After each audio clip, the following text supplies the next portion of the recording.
来台湾看世界，来看中国庆祝抗战胜利80周年。早起的9点是举行着大阅兵，现场有一个世界瞩目的画面，就是三大带头同台出现。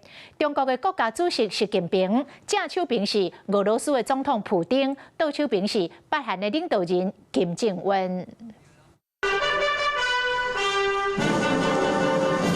中国抗战胜利80周年大阅兵登场，中国国家主席习近平的正手边是俄罗斯的总统普丁，倒手边是北韩的领导人金正恩。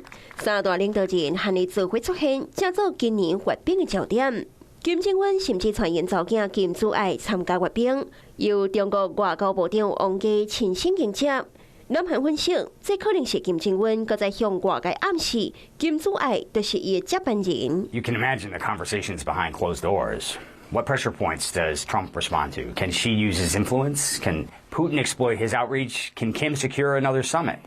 Will they all meet together someday? They don't know what Donald Trump will do next. Maybe even Donald Trump doesn't know. 金正恩甲普丁也拢坐伫习近平的边仔。 严过三人徛做伙，互外界想起10年前抗战胜利70周年阅兵的时，习近平的边仔是江泽民甲吴英德，如今一个人过身，一个人失踪。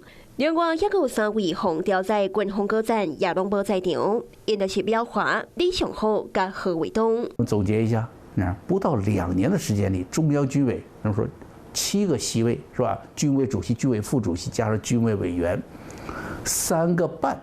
处于悬空或失能状态。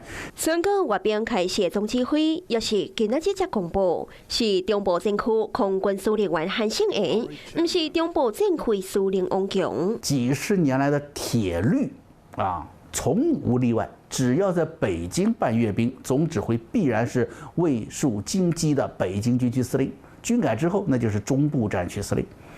可到了2025年的这规矩突然就 断了。另外，习近平本人也红谈讲，伊身体正烂，汗水连徛拢徛无晒在，面色歹甲爱伪装。